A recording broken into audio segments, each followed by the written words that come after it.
वल्मुरसलीन व अला आलिहि व अस्हाबिहि अजमईन इला यौमिद्दीन।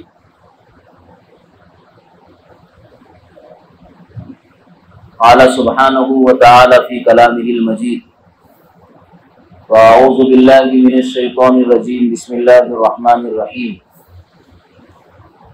क़ुल इन कुन्तुम तुहिब्बूनल्लाह फत्तबिऊनी युह्बिबकुमुल्लाह व यग़फ़िर लकुम ज़ुनूबकुम। वक़ाल तआला व अनकिहुल अयामा मिनकुम वस्सालिहीन मिन इबादिकुम व इमाइकुम इन यकूनु फुक़राअ युग़निहिमुल्लाहु मिन फ़ज़लिही।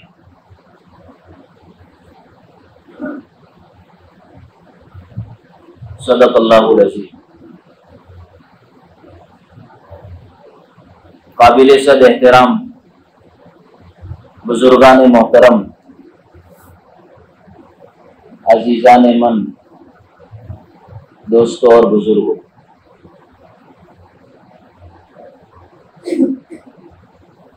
इस्लाम एक मुकम्मल दस्तूर जिंदगी है।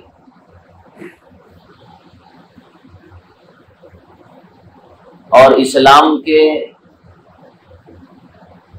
जितने भी शोबे हैं हमारी जिंदगी के,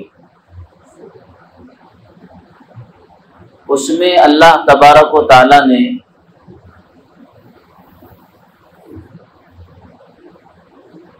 हमें तरीक़े जिंदगी को बताने के लिए अल्लाह के नबी सल्लल्लाहु अलैहि वसल्लम को हमारे लिए कायदो सालार बनाकर भेजा।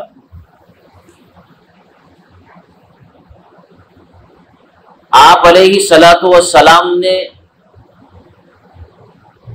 जिंदगी के हर शोबे में हमें जीने के आदाब बताए और तरीके सिखलाए।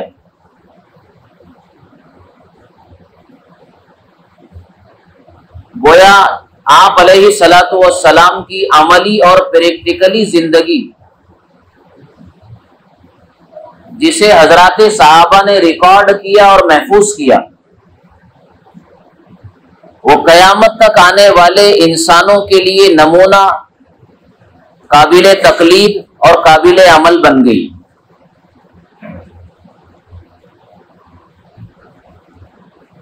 नबी अकरम सल्लल्लाहु अलैहि वसल्लम ने सबसे पहले हजराते सहाबा के सामने अपनी जिंदगी का अमली नमूना पेश फरमाया और सहाबा ने उसको पूरी ईमानदारी, वफादारी और पूरी जिम्मेदारी के साथ नबी पाक सल्लल्लाहु अलैहि वसल्लम की जिंदगी को महफूज किया और बड़ी ही अमानतदारी के साथ फिर सहाबा ने आपकी अमली जिंदगी को और आपकी जिंदगी के एक एक गोशे को, एक एक लम्हे को उम्मत तक पहुंचाने की जिम्मेदारी निभाई।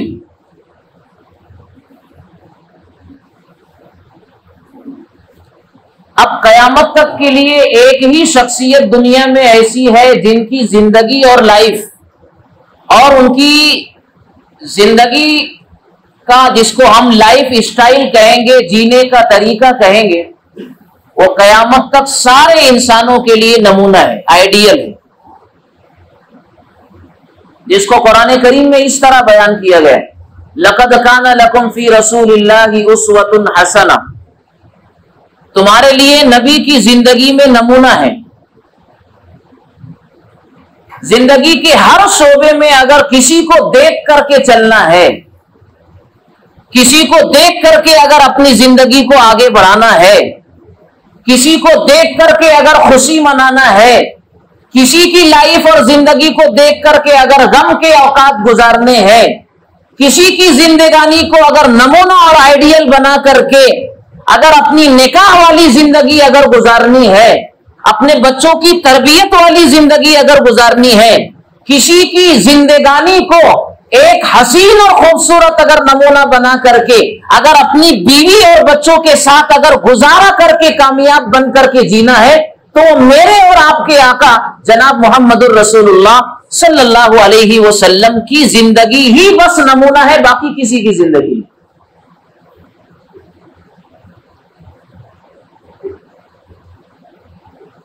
आप अलैहिस्सलातु वस्सलाम ने हमें जिंदगी के हर शोबे में जीने का तरीका और ढंग सिखाया, और कामयाब तरीका और कामयाब जिंदगी आप बता करके रुखसत हुए।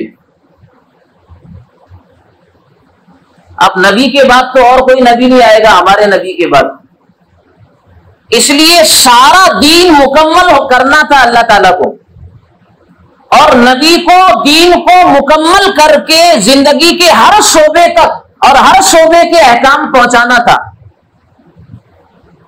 इसलिए हमारे नबी ने निकाह वाली जिंदगी जो गुजारी, अपनी बीवियों के साथ आपने जो जिंदगी गुजारी, उसको बहुत जो है अहमियत के साथ आपने गुजारा,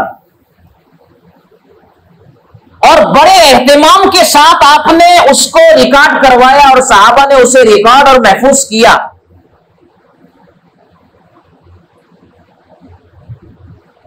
इसलिए हमारे नबी ने एक की बजाय 11 निकाह फरमाए।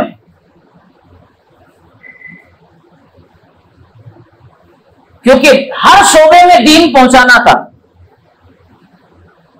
जिंदगी के हर शोबे में अहकाम शरीयत को पहुंचाना था, हर कबीले में पहुंचाना था। इसलिए आपने अपनी जिंदगी में 11 निकाह फरमाए। अब देखो, निकाह 3 निस्बतों पर हम निकाह करते हैं। कभी निकाह होता है खानदान में, खानदान की लड़की से निकाह होता है। कभी निकाह होता है खानदान और से हट करके बिरादरी में, खानदान नहीं है लेकिन बिरादरी आती है। और तीसरी निस्बत जो है निकाह में होती है, वो खानदान भी नहीं होता, बिरादरी भी नहीं होती है, एक नई जगह से, बिरादरी से हट करके, खानदान से हट करके नया रिश्ता बनाया जाता है। अल्लाह के नबी सल्लल्लाहु अलैहि वसल्लम ने ये तीनों कैटेगरी की निस्बतों के साथ आपने निकाह फरमाया। आपने खानदान में निकाह फरमाया। हजरत आयशा रजी अल्लाह तआला अन्हा, हजरत हफ्सा रजी अल्लाह तआला अन्हा, हजरत ज़ैनब रजी अल्लाह तआला अन्हा, खानदान से हट करके आपने निकाह फरमाया। हजरत सौदा रजी अल्लाह तआला अन्हा, इसी तरीके से आपने खानदान से और बिरादरी के हट से आपने निकाह फरमाया। हजरत जुवैरिया रजी अल्लाह तआला अन्हा, हजरत मारिया किप्तिया रजी अल्लाह तआला अन्हा, ये तीनों निस्बत पर आपने निकाह फरमाया। एक बात आप ये जहन में रखिए, एक और चीज आप जहन में रखो, आपने इन 11 बीवियों से निकाह फरमाया, उसमें आपने कुंवारी से भी निकाह फरमाया, बेवा औरतों से भी आपने निकाह फरमाया, तलाकशुदा औरतों से भी आपने निकाह फरमाया, बड़ी उम्र वाली से भी आपने निकाह फरमाया, अपने बराबर वाली उम्रों से भी आपने निकाह फरमाया, अपने से कम उम्र वाली खातून से भी आपने निकाह फरमाया। ये 3 कैटेगरी और किसमें हो सकती है? अपने से बड़ी उम्र वाली खातून से आपने निकाह फरमाया। हजरत खदीजतुल कुबरा रजी अल्लाह तआला अन्हा, पहला निकाह है हमारे नबी का हजरत खदीजा, मां खदीजा रजी अल्लाह तआला अन्हा से, जो बड़ी मालदार भी थी और बड़ी हसीन और जमील भी थी। लेकिन जिस वक्त तो हमारे नबी ने हजरत खदीजा से निकाह फरमाया, आप बिल्कुल जो है 25 साल के जवान, और हजरत खदीजा रजी अल्लाह तआला अन्हा की उम्र 40 साल है। अपने से उम्र में बड़ी खातून से आपने निकाह फरमाया। आप अलैहिस्सलातु वस्सलाम ने अपने बराबर वाली खातून से, उम्र में बराबर वाली खातून से आपने निकाह फरमाया। हजरत सौदा रजी अल्लाह तआला अन्हा आपके उम्र में बराबर है। एक मिसाल और नमूना ये भी है उम्मत के लिए, हमारे नबी ने अपने से कम उम्र वाली खातून से भी निकाह फरमाया। हजरत आयशा सिद्दीका रजी अल्लाह ताला अन्हा, अबू बकर सिद्दीक रजी अल्लाह ताला अन्हो की चहेती बेटी हजरत आयशा से निकाह फरमाया, जिसको लेकर के आज हमारे मुल्क में एक नाजेबा हरकत की गई जिन इस निकाह को लेकर। हजरत आयशा की उम्र कम है, हमारे नबी हजरत मोहम्मद रसूलुल्लाह सल्लल्लाहु अलैहि वसल्लम की उम्र ज्यादा है। इसको बुनियाद बना करके जो विवादित बयान दिया गया, जो नबी की शान में गुस्ताखी की गई, करने वाली ने की, करने वाले ने किया ये बयान, और नबी की इज्जत व आबरू और आपकी नामूस को उसने नाकाम कोशिश की खराब करने की। हजरत आयशा रजी अल्लाह ताला अन्हा की उम्र, जब शादी हुई हमारे नबी की तो उम्र 6 साल की थी, लेकिन रुखसती हुई जब आपसे हजरत आयशा की तो हजरत आयशा की उम्र 9 साल की थी। इसी को लेकर के उनके पेट में दर्द हो गया, इसी को लेकर के उन्होंने नबी पाक सल्लल्लाहु अलैहि वसल्लम की शान में गुस्ताखी करने की कोशिश की। और नऊजुबिल्लाह हमारे नबी पर यह इल्जाम डालने की कोशिश की कि आप अलैहिस्सलातु वस्सलाम जो है अपने नफ्स के पुजारी, 1000 मर्तबा हम अल्लाह की पनाह मांगते इन अल्फाज को बोलते हुए कि आप अलैहिस्सलातु वस्सलाम जो है ख्वाहिशे नफ्स पर चलने वाले और अपनी ख्वाहिशात को पूरा करने के आदी थे, इसीलिए एक बच्ची से और कम उम्र खातून से आपने निकाह फरमाया। ये कहने की उन्होंने कोशिश की। इसी तरह आप तीसरी बात यह भी याद रखो, रिश्ता माल की बुनियाद पर भी लोग करते हैं और किया जाता है। आप सल्लल्लाहु अलैहि वसल्लम ने इसमें भी नमूने पेश फरमाए उम्मत के लिए। मालदार खातून से आपने निकाह फरमाया, हजरत खदीजतुल कुबरा रजी अल्लाह ताला अन्हा, मालदार थी, मक्का में उनकी तिजारत बहुत आम थी और बड़ी बड़ी तिजारत थी। और आपने बिल्कुल गरीब खानदान से ताल्लुक रखने वाली खातून से भी आपने निकाह फरमाया, हजरत सफिया रजी अल्लाह ताला अन्हा, हजरत मारिया किप्तिया रजी अल्लाह ताला अन्हा, जो शाह मकोकस ने नबी पाक सल्लल्लाहु अलैहि वसल्लम को हदिये में भेजी थी। हजरत सहाबा ने मारिया किप्तिया रजी अल्लाह ताला अन्हा को मुनासिब समझा के नबी के निकाह में दे दिया जाए, और सहाबा के मशवरे से आपने फिर हजरत मारिया किप्तिया को अपने निकाह में ले लिया। हजरत सफिया रजी अल्लाह ताला अन्हा एक यहूदी सरदार की बेटी है, कैद होकर के नबी के पास आई और एक सहाबी के हिस्से में गई हजरत सफिया रजी अल्लाह ताला अन्हा, लेकिन उन्होंने ये मुनासिब समझा कि हजरत सफिया मेरे लायक नहीं है, हजरत सफिया रजी अल्लाह ताला अन्हा हुजूर के निकाह में जाना चाहिए। लिहाजा सहाबा के मशवरे से हजरत सफिया हुजूर अलैहिस्सलातु वस्सलाम के निकाह में आ गई। गौर कीजिए बुजुर्गों और दोस्तों, सबसे पहली बात तो हम लोग ये समझे कि आपने एक से ज्यादा 11 निकाह क्यों फरमाए। उसके पहला रीजन और उसका पहला सबब यह था कि देखो, नबी आखिरी है, दीन हर घर तक और हर शोबे तक पहुंचना है, और जिंदगी के हर शोबे में दीन आना चाहिए। और जैसे जिंदगानी का एक हिस्सा मर्दों से जुड़ा हुआ है, तो जिंदगानी का दूसरा पार्ट और दूसरा हिस्सा औरतों से जुड़ा हुआ है। दीन अपनों में भी जाना चाहिए, दीन परायों तक भी पहुंचना चाहिए, दीन अपने दोस्तों के तक भी जाना चाहिए, और दीन दुश्मनों तक भी जाना चाहिए। ये सारे पहलू थे, इसलिए कि अब दीन मुकम्मल होना चाहता है। इसके बाद कोई नबी नहीं आएगा, दीन समझाने वाला नहीं आएगा।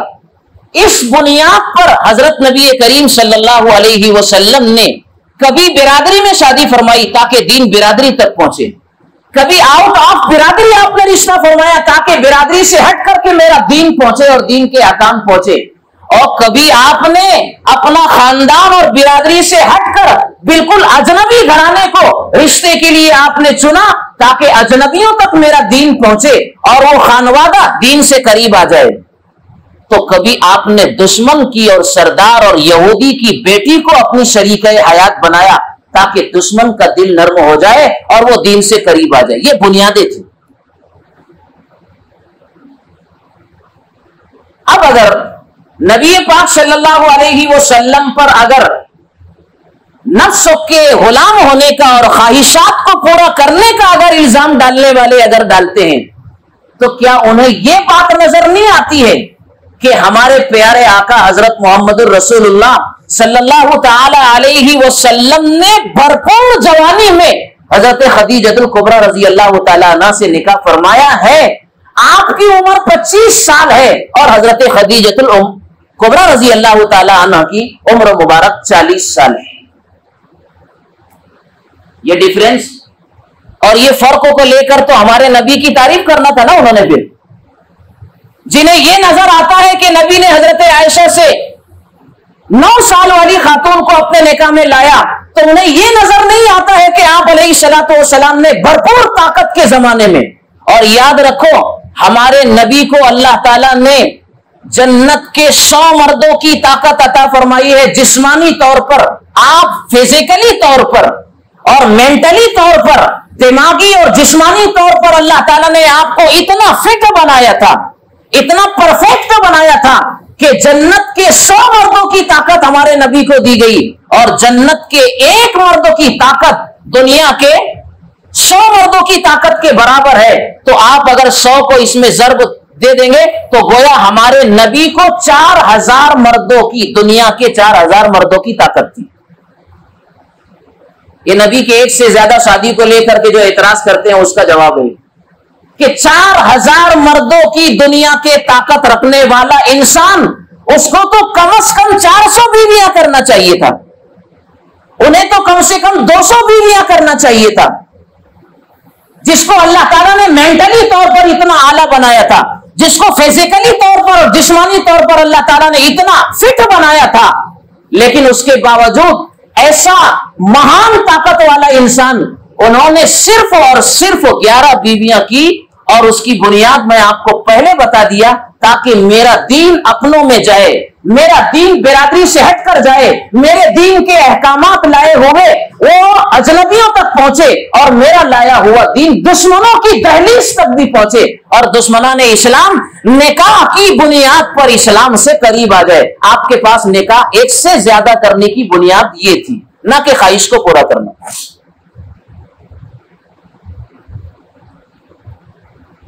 फिर हजरत आयशा रजी अल्लाह ताला अन्हा पर और नबी पाक सल्लल्लाहु अलैहि वसल्लम के रिश्ते को लेकर के जो विवाद खड़ा किया या गुस्ताखी करने की कोशिश की गई, वो जरा अपने धर्म गुरु की जिंदगी भी देख लेते,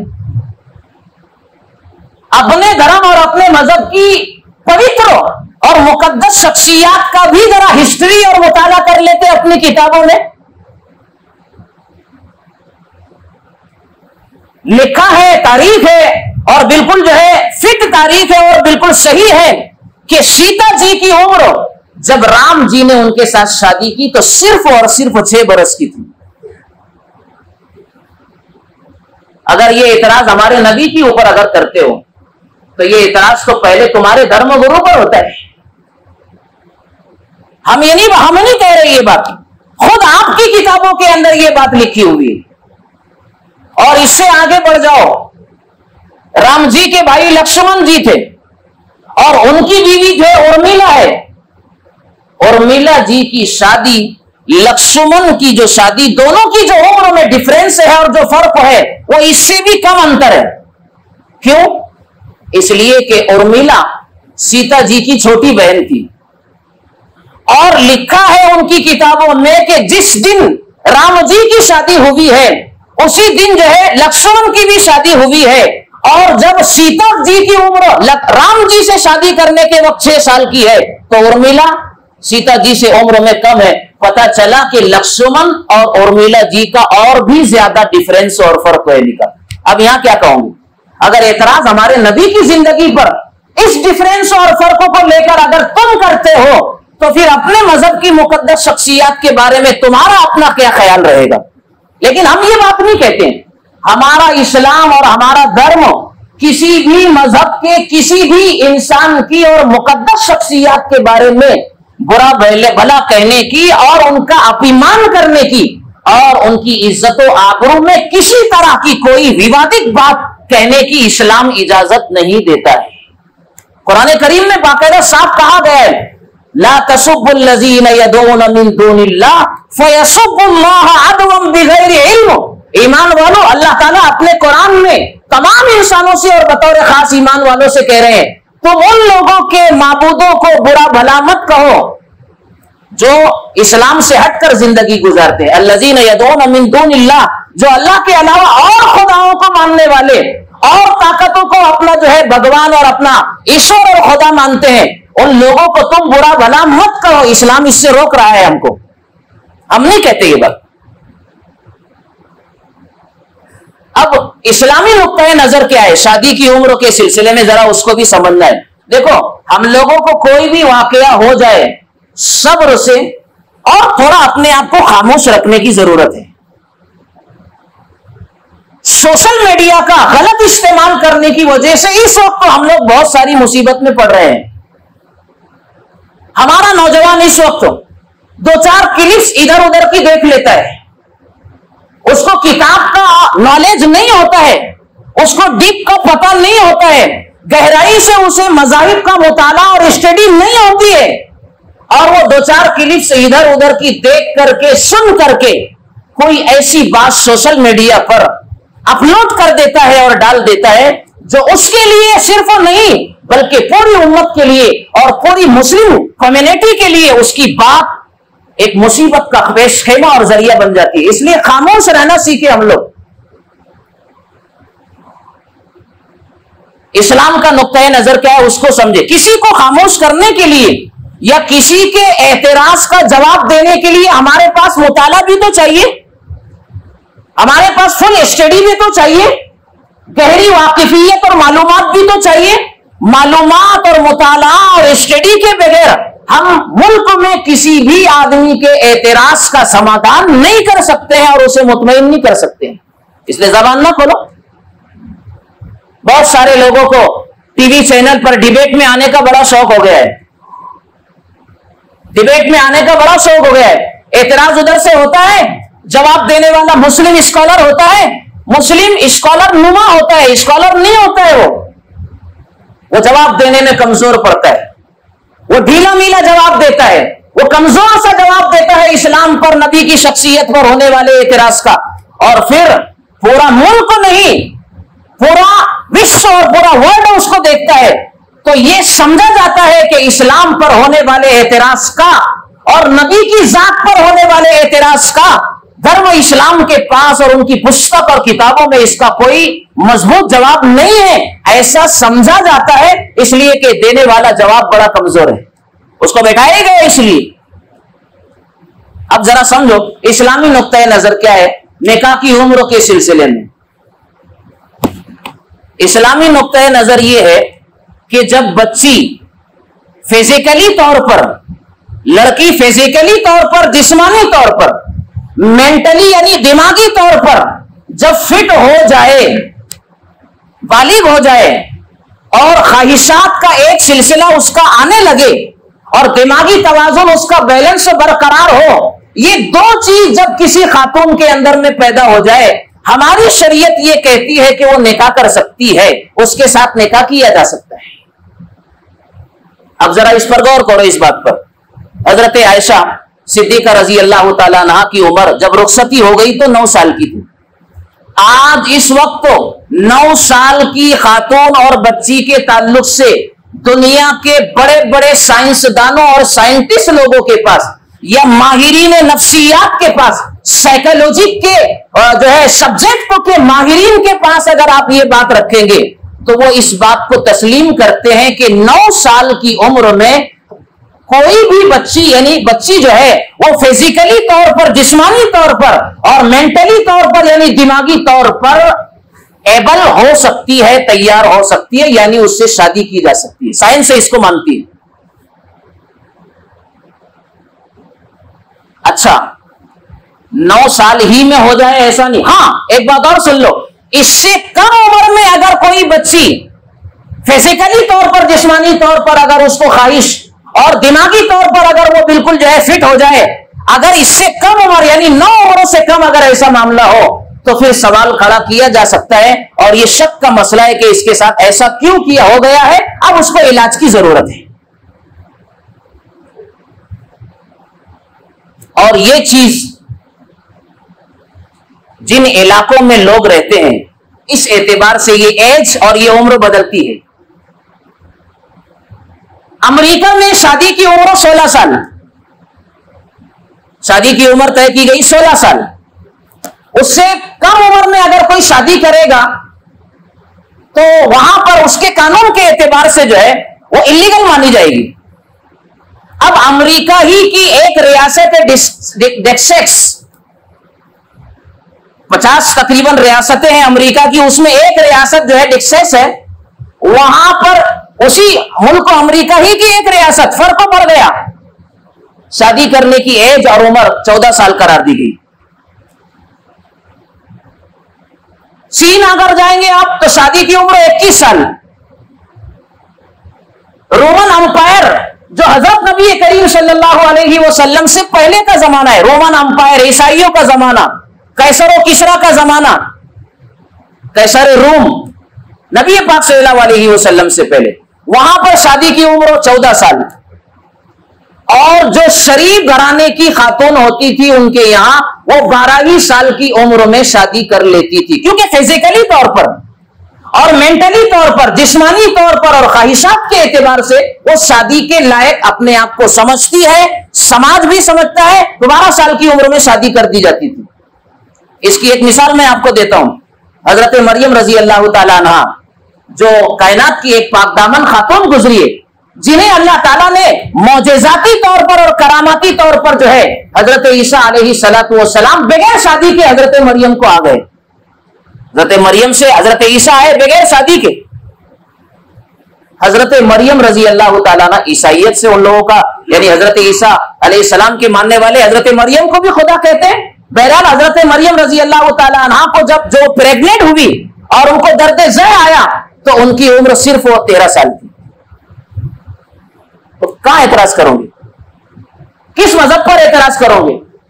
तो ये एज और जो उम्र होती है वो इलाके के एतबार से, जो इलाका गर्म जगह से ज्यादा करीब होता है, जहां की फिजा और जहां का मौसम और क्लाइमेट वो गर्म होता है, वहां बच्चे और बच्चियां जल्द बुलूगत की उम्र को पहुंचते हैं, फिजिकली तौर पर जल्द एबल हो जाते हैं, मेंटली तौर पर बहुत जल्दी से परफेक्ट हो जाते हैं। इसलिए शादी करना उनके लिए नागुज़ीर और जरूरी हो जाता है, ताकि बालिग हो जाने के बाद जिंदगी में कोई कदम गलत ना उठ जाए और गुनाह वाली जिंदगी ना गुजरे और ये जवानी दागदार ना हो जाए। उसकी हिफाजत के लिए हमारी शरीयत का नुक्ता नजर ये है कि जैसे ही बच्चा और बच्ची बालिग हो जाए, और बालिग हो सकती है कोई लड़की 9 साल की उम्र में, जैसा कि हजरत आयशा रजी अल्लाह ताला, तो शादी की जा सकती है।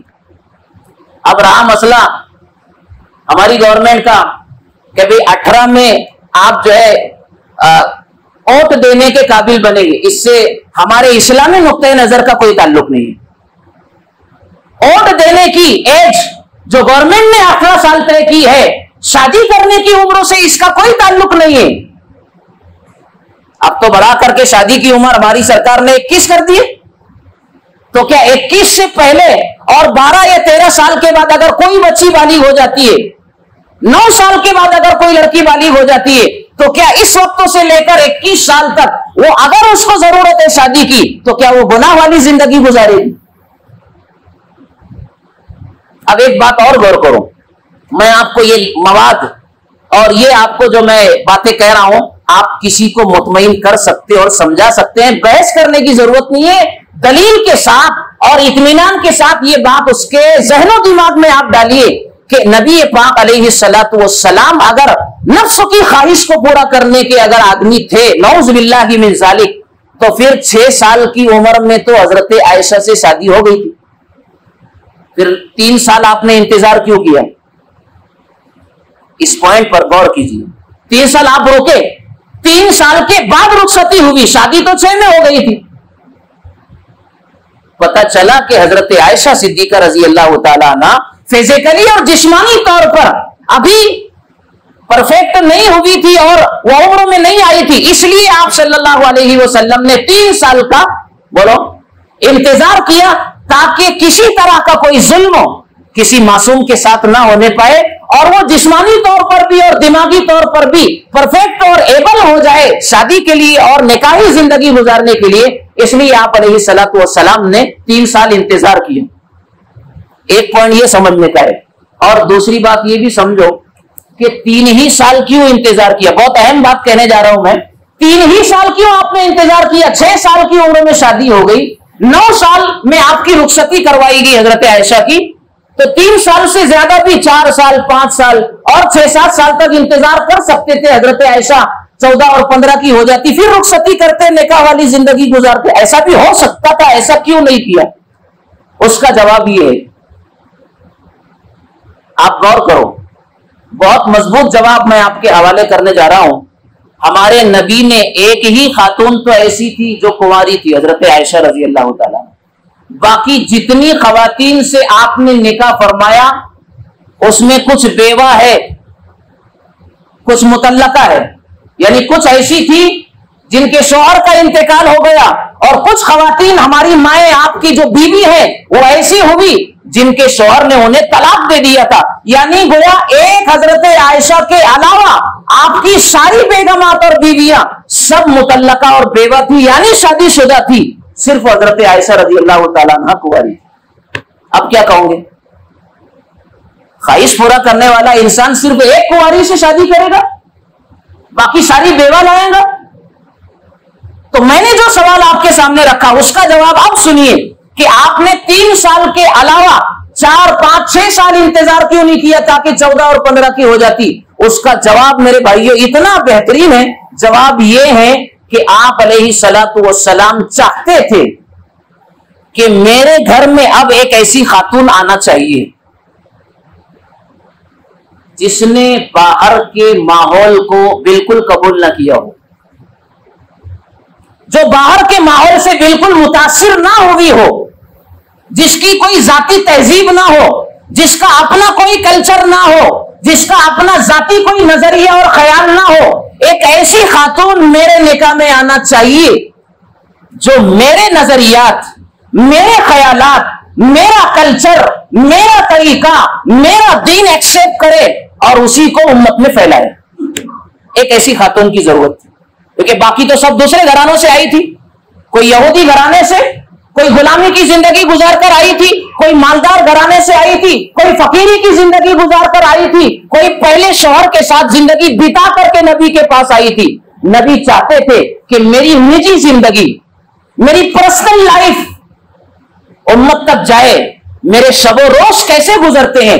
एक ऐसी खातून जिसने दुनिया का माहौल न देखा हो, दूसरे कल्चर से मुतासिर ना हो, मुझे देखने वाली और मेरी जिंदगी को आउट करे और उसे प्रचार करे और उसे बयान करे, ताकि उम्मत तक मेरी निकाही जिंदगी का वो हिस्सा जाए जो गुमनाम है।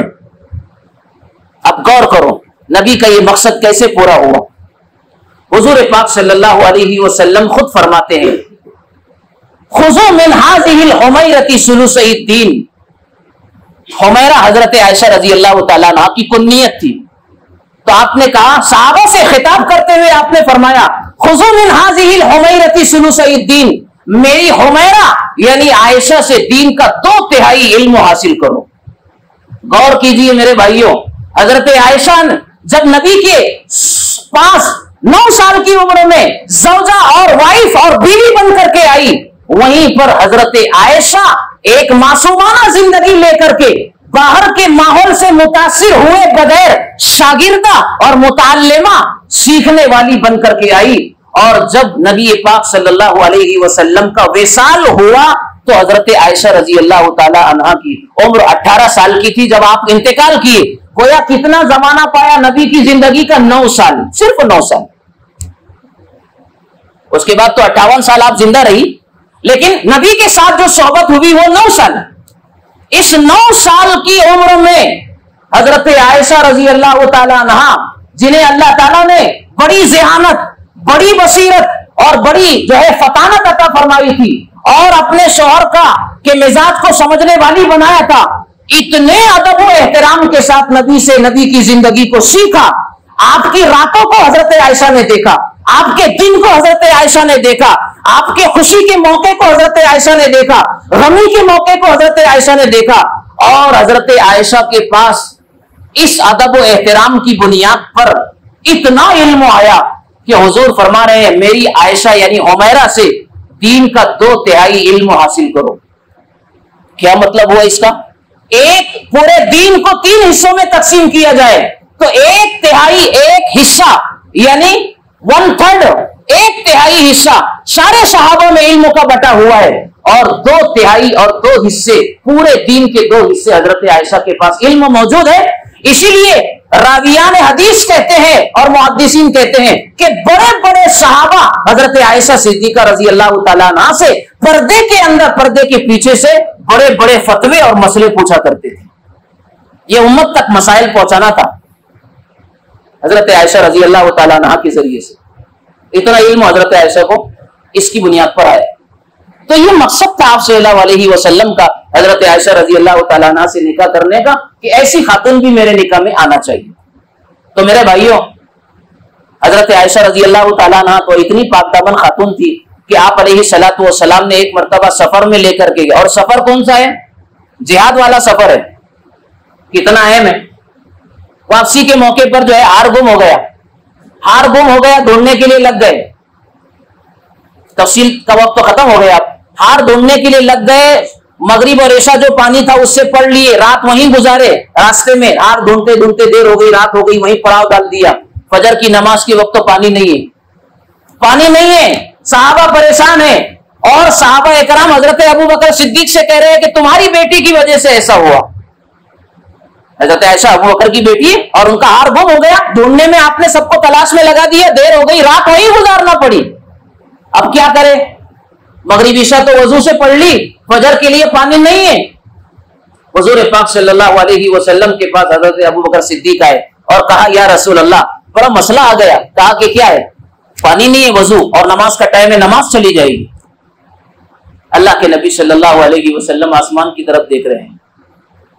अल्लाह ताला ने हजरत आयशा की बरकत से और नबी पाक अलैहिस्सलातु वस्सलाम के वास्ते के लिए अपना सिस्टम चेंज कर दिया, अपना निजाम बदल दिया अल्लाह ताला ने। और अल्लाह की तरफ से आयात कुरानिया उतर रही है, फ़इल्लम तजिदू माअन फ़तयम्ममू सईदन तय्यिबा। ए ईमान वालो, सफर की हालत में अगर पानी न मिल सके, पानी का पर के इस्तेमाल पर तुम्हें कुदरत न मिल सके, तो अब तुम पाक मिट्टी से तयम्मुम कर लो। उसी मौके पर पाक मिट्टी से तयम्मुम करने का ऑर्डर आसमानों से आया। अल्लाह ताला ने हजरत आयशा की बरकत से निजाम में शरीयत को तब्दील कर दिया।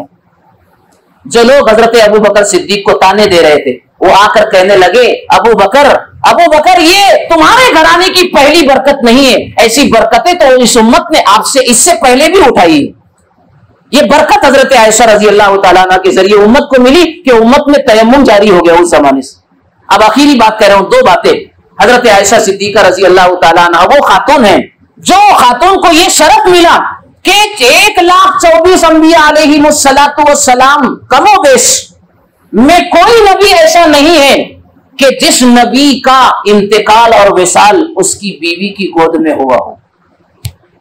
हजरत आयशा रजी अल्लाह तआला अन्हा को यह शरफ अल्लाह ताला ने बताया कर दिया कि आपका जब इंतकाल हो रहा है तो आपके इंतकाल के वक्त हमारे प्यारे नबी हजरत मोहम्मदुर रसूलुल्लाह सल्लल्लाहु अलैहि वसल्लम का सर मुबारक हजरत आयशा की गोद में इस तरह है कि आपका सर हजरत आयशा की थोड़ी को लग रहा है और बाकी हिस्सा सीने पर है। और इस आलम में नबी पाक अलैहिस्सलातु वस्सलाम दुनिया से रुखसत हुए। कितनी प्यारी खातून, कितनी पाक दामन खातून है। एक और बात सुन लो, सारे अंबिया में कोई नबी को यह शरफ और एजाज नहीं मिला। हजरत आयशा रजी अल्लाह तआला अन्हा वो खातून है इस उम्मत की कि जब नबी पाक अलैहिस्सलातु वस्सलाम का इंतकाल हुआ तो हजरत आयशा के हुजरे में हुआ। आज जिसको हम रोज़े रसूल, दरबारे रिसालत और गुंबदे खजरा का मकी कहते हैं, हजरत मोहम्मदुर रसूलुल्लाह सल्लल्लाहु अलैहि वसल्लम उसी हुजरे में आप आराम फरमा रहे हैं जो हुजरा सय्यदा आयशा रजी अल्लाह तआला अन्हा का था, उसी में आपका विसाल हुआ। और सुन लो, लिखा है उलमा ने और अहादीस में आता है कि जब से वो हुजरा नबी का कायम हुआ है आज तक सुबह के वक्त 70,000 फरिश्ते दरूद और सलाम के लिए आते हैं, और शाम के वक्त 70,000 फरिश्ते दरूद और सलाम के लिए आते हैं। और उलमा कहते हैं जब ये कायनात खत्म हो जाएगी, मदीना की ईंट से ईंट बजा दी जाएगी, एक ईंट मदीना में बाकी ना रहेगी, मक्का की ऊंची इमारतें खत्म कर दी जाएगी, ऐसे वक्त भी वो हुजरे शरीफ में जब कुछ नहीं रहेगा दुनिया में, 70,000 फरिश्ते सुबह को और 70,000 फरिश्ते शाम को दरूद और सलाम पेश करने के लिए आते रहे। ये मकाम अल्लाह ताला ने हजरत आयशा को था। बहरहाल ये जरूरी और बुनियादी जवाबात थे जो मैंने आपके हवाले किया है। हम फजूल बहसों में अपने आप को न डालें, सही परफेक्ट जवाब किसी सवाल करने वाले को देने की हम कोशिश करें। और सबसे आखिरी बात मेरे भाइयों, अगर हम नबी से मोहब्बत करते हैं और वाकई करते हैं हम नबी से मोहब्बत, इस उम्मत का कितना ही निचला इंसान हो और गिरा पड़ा इंसान हो, चाहे वो शराबी हो या कबाबी हो, बहरहाल नबी से मोहब्बत, बहरहाल नबी से उसको मोहब्बत है उम्मती होने की बुनियाद पर। मेरे भाइयों, इसीलिए तो कहा गया है कि की मोहम्मद से वफा तूने तो हम तेरे हैं, ये जहां क्या चीज है लौहो कलम तेरे है। और किसी ने यह भी कहा था मोहम्मद से मोहब्बत, मोहब्बत से मोहब्बत दीन हक की शर्त अव्वल है, अगर इसमें ही वो खामी तो सब कुछ नामुकम्मल है। नबी से मोहब्बत जुज़्व ईमान है, ईमान का एक मजबूत हिस्सा है। लेकिन मेरे भाइयों, मोहब्बत का तकाजा ये है कि महबूब की अदाओं को फॉलो किया जाए। मोहब्बत का तकाजा ये है, वो अपील करती है नबी की मोहब्बत हमसे। आज जिस तरह नबी की मोहब्बत को अरबों ने जाहिर कर दिया, जिस तरह हमारे मुल्क में हमने जाहिर किया, मेरे भाइयों हम सब कुछ बर्दाश्त तो करेंगे, लेकिन नबी की शान में गुस्ताखी को बर्दाश्त नहीं कर सकते हैं। जो जान मांगो तो जान देंगे, और जो माल मांगो तो माल देंगे। हमसे न ये हो सकेगा कि नबी का जाहो जलाल देंगे मेरे भाइयों। लेकिन मोहब्बत यही चाहती है कि हम नबी की सुन्नतों को जिंदा करें, हमारा चेहरा नबी के चेहरे जैसा हो, हमारा लिबास नबी के लिबास जैसा हो, हमारा उठना बैठना नबी की तरह हो, हमारी जुबान नबी की तरह नर्म चलती हो, हमारे अखलाक और कैरेक्टर नबी वाले हो, आला कैरेक्टर वाला मुसलमान बन जाए। मेरे भाइयों, हम निकाही जिंदगी में दरगुजर करने वाले बन जाए, दूसरों को सताने से बाज आ जाए, अच्छी जिंदगी, अखलाक वाली जिंदगी और दूसरों को आराम देने वाली जिंदगी जो हमारे नबी की जिंदगी थी, हम उस पर अगर आ जाए तो मैं समझता हूं कि ये नबी की मोहब्बत का सच्ची हक अदा करना होगा। अल्लाह ताला मुझे, आपको, हम सबको अमल की तौफीक अता फरमाए। और मैंने वक्त आपका ज्यादा ले लिया, उसके लिए आप हजरात से मैं पेश की माजरत चाहता हूं। लेकिन चूंकि मौजू ऐसा था, ये 2-3 जवाबात कंप्लीट करना था, इसलिए मैंने वक्त ज्यादा ले लिया। अल्लाह ताला मुझे, आपको अमल की तौफीक अता फरमाए। व आखिरु दावाना अनिल हम्दुलिल्लाहि रब्बिल आलमीन।